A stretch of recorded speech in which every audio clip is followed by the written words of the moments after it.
Padre. Y te adoramos en el nombre de Jesucristo. Amén, Señor. Amén, Señor. Amén. Muy bien, tomen asiento. Una mañana donde vamos a compartir la palabra de Dios y es un gozo realmente saber que podemos estar en este lugar y ustedes también nos están viendo, ¿sí? Indudablemente que el tiempo va pasando, y yo creo que todo este frescor que vamos sintiendo pronto ya va a ir quedando también atrás.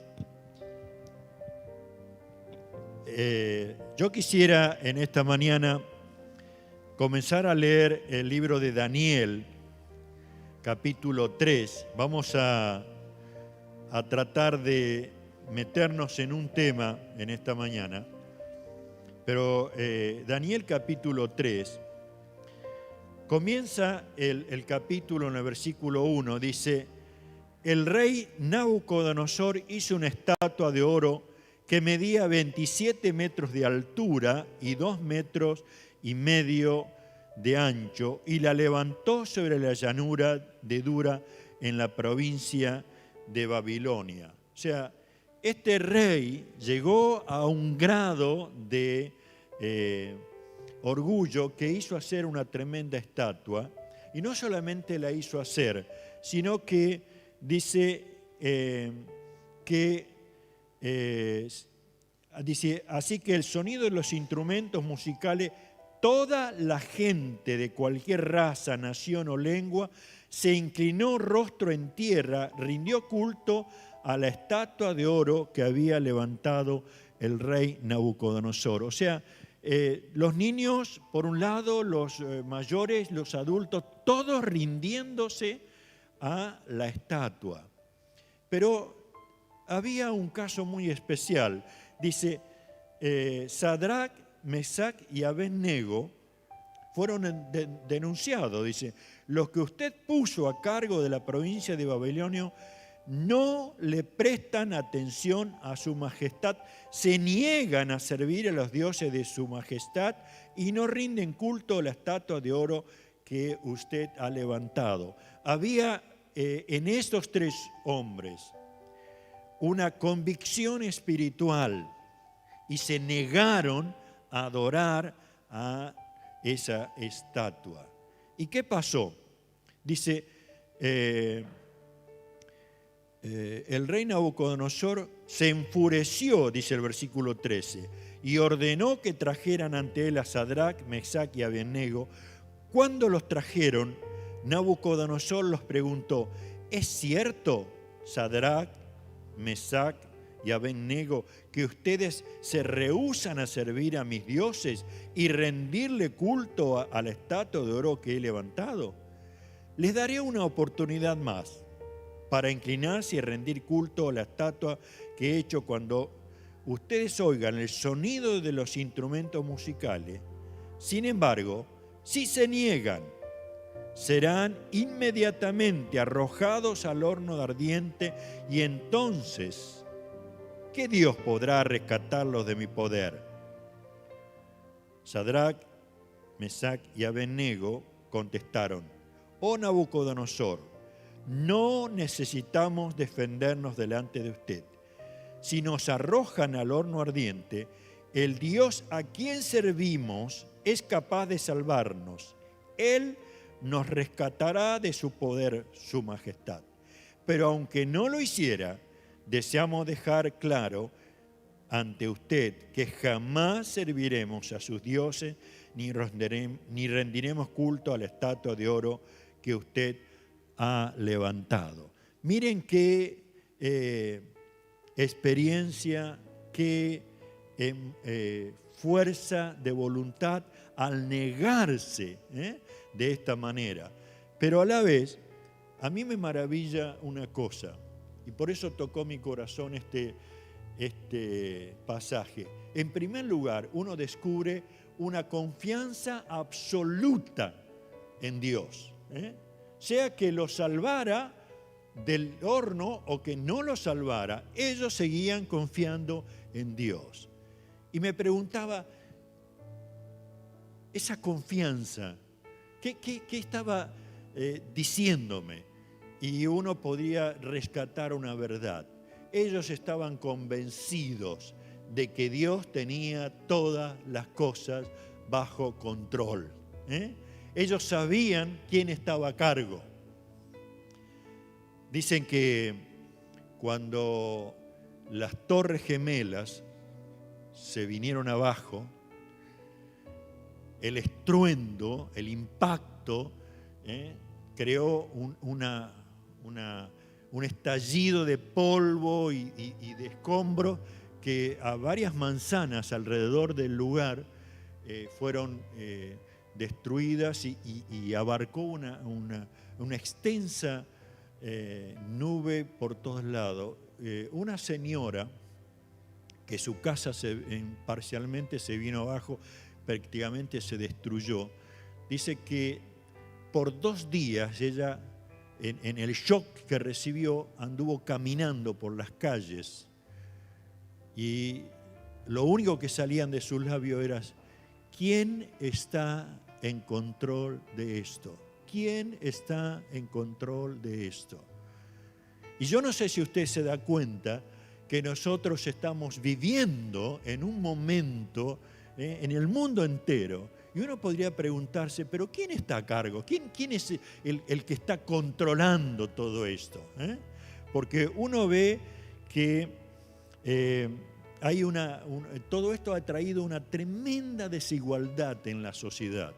Tremenda desigualdad.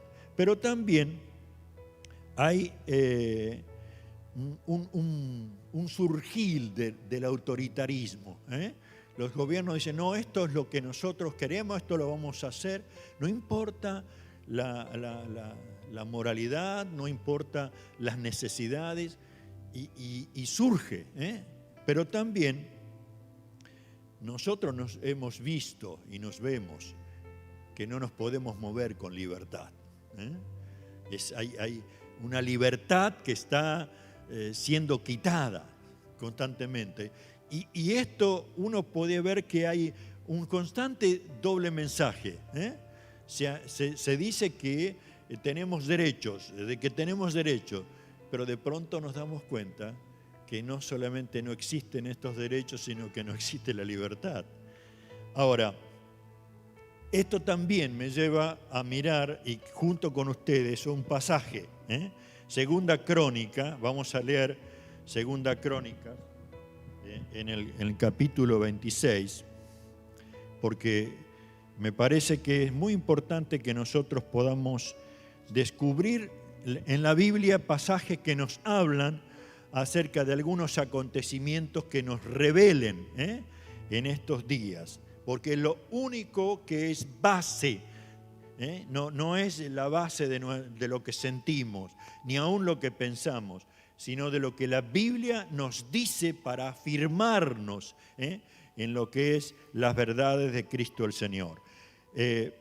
Segunda Crónicas 26, el versículo 1 dice: todo el pueblo de Judá había coronado a Usías, hijo de Amasías, quien tenía 16 años de edad, para reinar en el lugar de su padre. Después de la muerte de su padre, Usías reconstruyó la ciudad de Elat y la restituyó a Judá. Usías tenía 16 años cuando subió al trono y reinó en Jerusalén 52 años. Su madre se llamaba Jecolías y era de Jerusalén. El rey hizo lo que era agradable a los ojos del Señor, así como su padre Amasías. Usías buscó a Dios en el tiempo de Zacarías, quien le enseñó a temer a Dios. Y mientras el rey buscó la dirección del Señor, Dios le dio éxito. O sea, uno puede notar cómo un muchacho joven buscó al Señor, siendo nombrado rey, con todo lo que implicaba esa responsabilidad, pero buscó a Dios y dice que Dios le dio éxito, lo bendijo. Ahora imagínense, ¿cuántos años reinó este hombre? 52 años. La gente se acostumbró a vivir en prosperidad, a vivir en paz.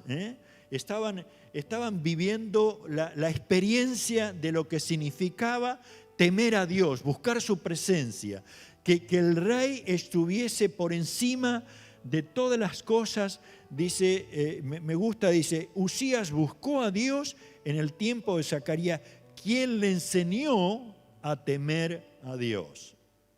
Por eso es que te animo en esta mañana, papá, mamá,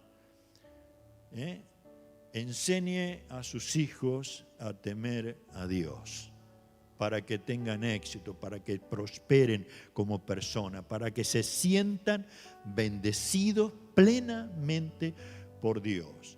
Pero lo que me gustaba de este pasaje es que está dándonos a entender que Él reinó en paz y se preocupó por todas las áreas. Mire, el versículo 16, versículo 14 dice, Usías proveyó a todo el ejército de escudos, lanza, casco, cota de malla, arcos, piedras para honda. También edificó estructuras sobre murallas de Jerusalén, diseñadas por expertos para proteger a los que disparaban flechas y lanzaban grandes piedras, desde las torres y de las esquinas de las murallas. Su fama se extendió por todas partes, porque el Señor le dio maravillosa ayuda y llegó a ser muy poderoso. Lo triste es que este rey llega a sus últimos días de vida y dice, pero cuando llegó a ser poderoso, Usías también se volvió orgulloso, lo cual resultó en su propia ruina. Pecó contra el Señor, su Dios, cuando entró al santuario del templo del Señor personalmente y quemó incienso sobre el altar del incienso. O sea, todo ese tiempo de maravilla, de bendición, de pronto se ve opacado por el orgullo que significó que las cosas sucedían porque Él las podía hacer. O sea, quiso tomar la gloria de Dios para sí mismo y eso significó su ruina. Pero aún así, lo que más me interesa es que en esos 50 años que temió a Dios y le buscó, Dios lo bendijo grandemente. Y ahí en Isaías capítulo 6, me gustaba recorrer un poquitito más la realidad del tema que quisiera que en esta mañana usted y yo podamos ver. Isaías capítulo 6, versículo 1. Isaías era contemporáneo de Usías, vivían en la misma época. Y Isaías estaba preocupado. Después de 50 años, ¿qué iba a pasar ahora? Y el versículo dice, el año en que murió el rey Usías, vi al Señor sentado en su majestuoso trono y el borde de su manto llegaba hasta el templo. Lo que a ver si me puedo hacer entender. Usías murió. Isaías, como usted y yo, se preguntaría, ¿y ahora? ¿Y ahora quién va a estar en control? ¿Y ahora qué va a pasar con todo lo que el Señor en tantos años nos fue dando? Y Dios le responde, ¿de qué manera? Vi al Señor sentado en su majestuoso trono. Lo que me lleva a pensar que también hoy nosotros necesitamos ese tipo de revelación. Necesitamos comprender, percibir que el Señor está sentado en su trono. Amén. Y Él controla, y Él tiene a cargo toda la historia, el pasado, el presente y el futuro. Y por eso es que damos gloria al Señor. Miren, el Apocalipsis capítulo 4, y yo no sé, espero que no se sienta como que le estoy recorriendo toda la Biblia, pero necesito junto a usted la palabra del Señor que me aclare todo esto. Apocalipsis capítulo 4, versículo 1, dice: entonces mientras miraba, decía Juan, ¿no?, vi una puerta abierta en el cielo, y la misma voz que había escuchado antes me habló como un toque de trompeta. La voz dijo: sube aquí y te mostraré lo que tiene que suceder después de esto. Y el capítulo 7 de Apocalipsis, capítulo 7, versículo 9, dice: después de esto vi una enorme multitud de todo pueblo, de toda nación, tribu y lengua, que era tan numerosa que nadie podía contarla. Estaba de pie delante del trono, delante del Cordero, vestían túnicas blancas y tenían en sus manos rama de palmera y gritaban con gran voz de estruendo: la salvación viene de nuestro Dios que está sentado en el trono del Cordero. Quizás usted o yo al principio no nos damos cuenta. El emperador Dominiciano, que estaba en ese tiempo, como otros emperadores, se creían que eran dioses. Ellos se hacían adorar como dioses. Lo tremendo era que aún este emperador se lo creía de veras, de que era Dios. Y entonces comenzó a perseguir a los cristianos y, para ejemplo de todos, tomó a Juan, que era pastor de la iglesia de Éfeso, y lo llevó a la isla de Pasmo, lo exilió, lo arrancó y le dijo: bueno, ahí vas a morir. Ahora, ¿cuál sería el pensamiento de Juan? ¿Quién está en control? ¿Cómo es que me pasa esto? ¿Cómo es que me saca de una iglesia? Juan era el discípulo amado del Señor. Juan había vivido la experiencia fuerte de estar con Jesucristo. Y de pronto está solo en una isla. Y es interesante que él, por temor a que el imperio romano le rompiera lo que escribía, por eso es que aparece tantos códigos ahí a través de Apocalipsis, como dragones, como el cordero, como el león, que los romanos no entendían nada. Para la iglesia sí. Y por eso es que el versículo que leímos de ahí del capítulo 7, el último, dice: después de esto vi una enorme multitud de pueblos de toda nación, tribu, lengua, que eran tan numerosos que nadie podía contarla. Estaba de pie delante del trono y delante del Cordero. ¿Quién es ese? Es Jesús.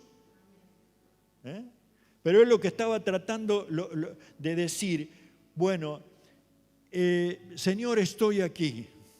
No sé por qué me trajiste, no entiendo nada, no sé quién está en control. Y de pronto él se da cuenta que Dios lo llevó ahí. Tenía todo bajo control el Señor.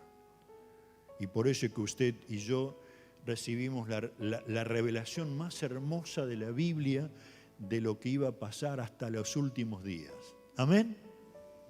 Por eso te invito, te provoco a creer que Dios está en control hoy. dentro de un panorama totalmente distinto y a la vez difícil. ¿Y por qué lo digo esto? Miren, hay un pasaje en el Salmo 115. Salmo 115 dice el versículo 3. Nuestro Dios está en los cielos y hace lo que le place. En la versión, creo que 60, dice, y hace lo que Él quiere.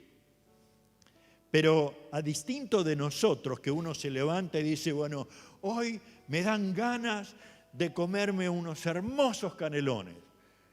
Y el otro dice, no, la verdad que no tengo ganas de comer. O sea, uno varía, ¿no? Dios no es así. Dios no cambia. Y Él hace lo que Él quiere. Él hace lo que a Él le place. Este es uno de los elementos clave de que Él está en control. Usted sabe que Dios es fiel. Usted sabe que Dios es justo.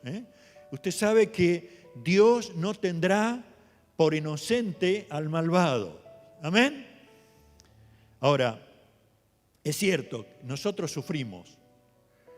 Y me gustaba que por lo menos recorriéramos algunos temas en cuanto al sufrimiento. En primer lugar, tenemos que ser conscientes de que podemos sufrir a causa de ataques de Satanás. ¿Sí? Dios permite que Satanás nos haga crear sufrimiento. Hay enfermedades, hay falta de trabajo. O sea, en la Biblia encontramos situaciones donde Dios permite que Satanás esté creando sufrimiento en nosotros. En segundo lugar, el sufrimiento puede ser un elemento correctivo que Dios tiene para nosotros, una disciplina, ¿sí? Es como tratando de llevarnos por el curso que nos hemos desviado.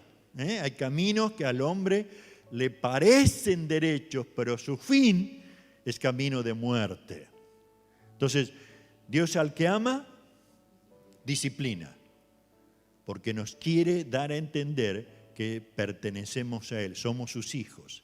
En tercer lugar, el sufrimiento es parte de desastres naturales.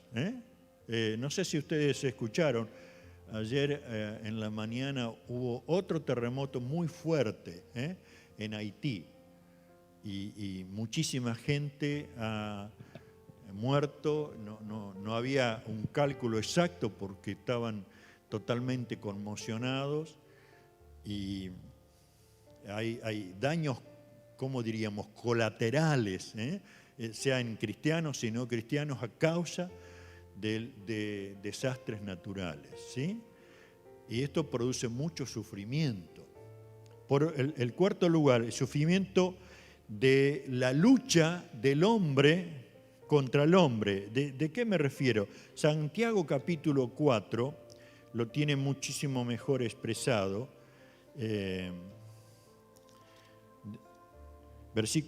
Capítulo 4 de Santiago, versículo 1 dice: ¿qué es lo que causa las disputas y las peleas entre ustedes? ¿Acaso no surge de los malos deseos que combaten en su interior? Desean lo que no tienen y entonces traman y hasta matan para conseguirlo. Envidian lo que otros tienen pero no pueden obtenerlo, por eso luchan y le hacen la guerra para quitarle. Sin embargo, no tienen lo que desean porque no se lo piden a Dios. Es la lucha del hombre contra el hombre que comienza a producir sufrimiento. Y también el sufrimiento se produce muchas veces por nuestras malas decisiones, ¿o no? ¿Cuántos dirían, bueno, ¿por qué me habré casado? No, una broma. Pero muchas decisiones que tomamos, que nos parecen, sí, esto es, de pronto, a través del tiempo, nos damos cuenta que trajo mucho sufrimiento a nuestra vida. Y lo último que quería mencionar, también el sufrimiento es por decisiones equivocadas de terceros. De pronto nuestros padres tomaron decisiones y nosotros, como hijos, las sufrimos. Yo recuerdo que mi padre llegó a tener un buen pedazo de campo a través del tiempo, tomó la decisión de venderlo y poner un negocio, y a los pocos años ese negocio se fundió, la hipoteca de la casa no se pudo pagar y se perdió todo. Nos quedamos de ahí en adelante sin tener dónde vivir. O sea, nosotros sufrimos la consecuencia de malas decisiones. Pero aún así, como hijos de Dios, quiero decirte esta mañana, Dios tiene todo en control. Dios tiene todo en control. De lo contrario, no aparecería en la Biblia un pasaje que dice: todas las cosas nos ayudan a bien. A entender que hay un propósito mucho más amplio de lo que yo puedo ver o aún entender. Dios tiene todo en control y bendito sea su nombre. Lo que puedo descubrir, a lo mejor ustedes saben, si se juntan 2 o 3, celular en mano, y empiezan a charlar, ¿viste? Las vacaciones, sí, a mí me gustaría ir a Belice. No, pero no sabés lo que es la península de Yucatán, es hermosa. No, pero las islas del Caribe, ¡ay! ¿Qué va a pasar después? Van a recibir propaganda en sus celulares de lugares de vacaciones. ¿Es así? Claro que sí. Ahora, la Biblia dice que Dios mira lo que hay en nuestro corazón. Sabe lo que va a salir de nuestra boca. ¿Está bien? Porque Él tiene todo control. Si el ser humano ha logrado a través de la tecnología controlarnos, aún es impresionante en la manera que usted y yo somos controlados. Yo lo he mencionado alguna vez cuando veníamos de viaje y a mi esposa le aparecía Gul te muestra los lugares que estuviste el año pasado. Y decía que había ido a aquel lado, que había viajado para acá. Estamos totalmente controlados. Pero lo más hermoso es que Dios nos mira y sabe qué es lo que nos conviene cada día de nuestra vida. Necesito terminar y tratar de llegar a ver de que esto de que el Señor mira y que está tratando de ayudarnos en todas las cosas, es que es el único que puede demostrarnos que está en control. Y por eso te llevo a Apocalipsis capítulo, a ver, se me escapó ahora, ¿sí? Capítulo 5, versículo 1. Dice: luego vi un rollo en la mano derecha de aquel que estaba sentado en el trono, y el rollo que estaba escrito por dentro y por fuera, y sellado con 7 sellos, y vi un ángel poderoso que proclamaba con fuerte voz: ¿quién es digno de romper los sellos de este rollo y abrirlo? Pero nadie, ni en el cielo, ni en la tierra, ni debajo de la tierra podía abrir el rollo y leerlo. Entonces comenzó a llorar amargamente porque no se encontraba a nadie digno de abrir el rollo y leerlo. Pero uno de los 24 ancianos me dijo: deja de llorar. Mira, el león de la tribu de Judá, el heredero del trono de David, ha ganado la victoria. Él es digno de abrir el rollo y sus 7 sellos.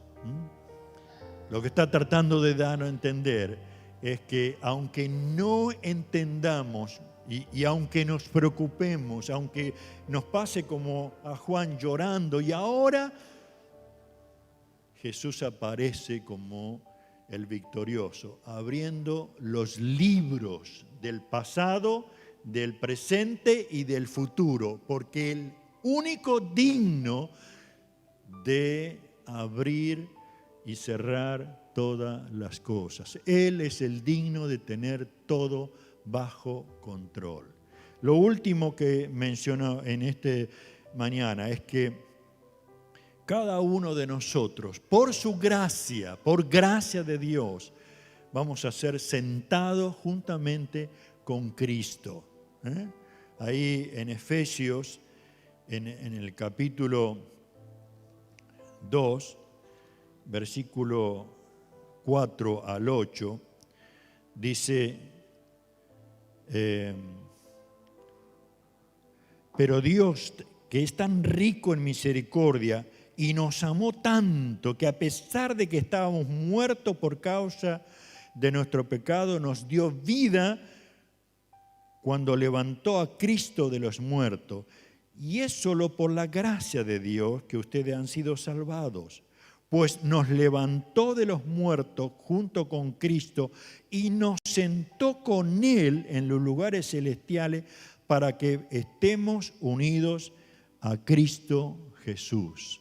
O sea, es tan difícil para nosotros los tiempos y las verdades de la palabra, pero imagínense, Dios por su gracia nos vio muertos, sin relación con Dios, esclavizado por Satanás mismo, y dice que por su gracia nos salvó. Amén. Por su gracia nos salvó. Y a la vez tiene para nosotros preparado un lugar para estar sentado juntamente con Cristo. Amén.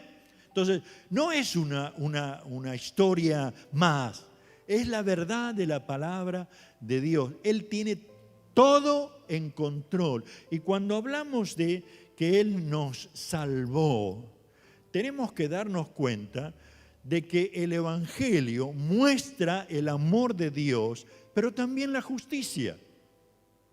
¿Me entiende lo que digo? Estábamos muertos en pecado por su gracia, como leía Mabel esta mañana.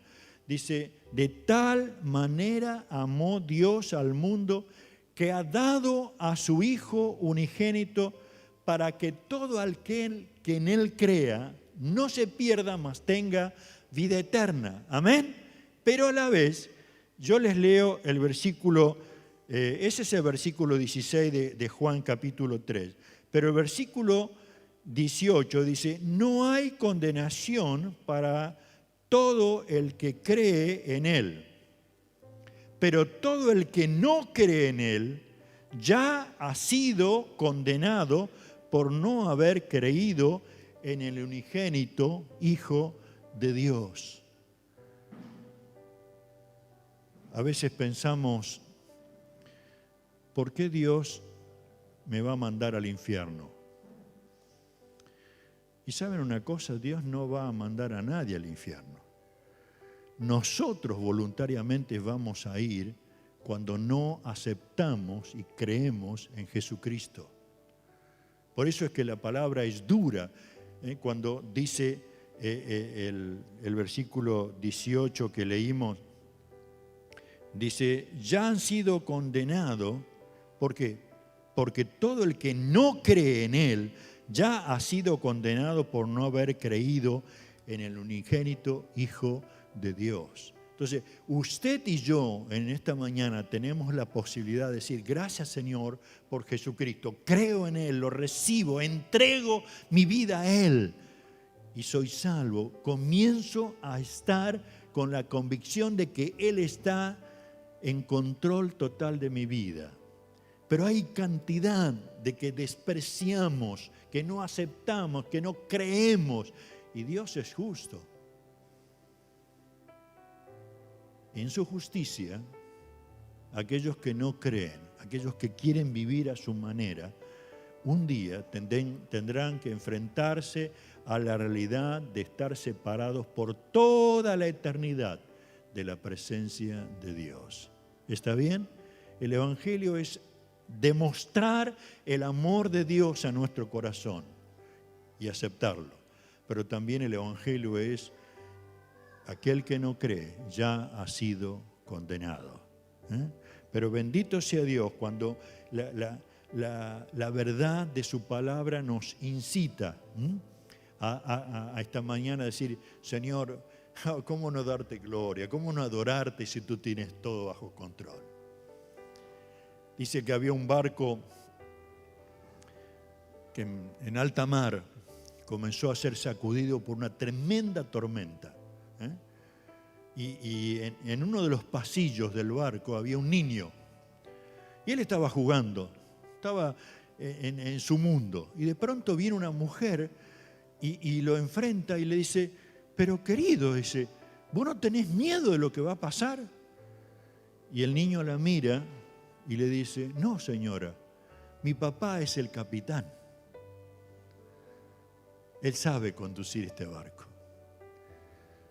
Yo quisiera que en esta mañana usted también crea que en tremenda tormenta que vivimos, nuestro capitán tiene el control de este barco. Y es el Señor. ¿Oramos? Padre, quiero darte gracias por esta mañana. Aleluya. Oh Señor, que tu Espíritu Santo, como nos ha revelado tu palabra, sea el que lleve esta palabra tuya, que se inserte en todos nuestros pensamientos, toque nuestro corazón y nos transforme según tus propósitos. Gracias, Padre. Bendice esta congregación que está en esta mañana. Con poder de lo alto, bendice esta congregación. Bendice a los que nos están escuchando, los que nos están viendo. Padre, gracias. Gracias por este día. Oh, bendito sea tu nombre.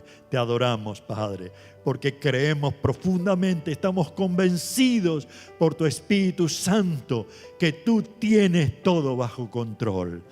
Y por eso nos sentimos seguros en ti. Oramos en el nombre de Jesús. Amén, Señor. Amén, Señor.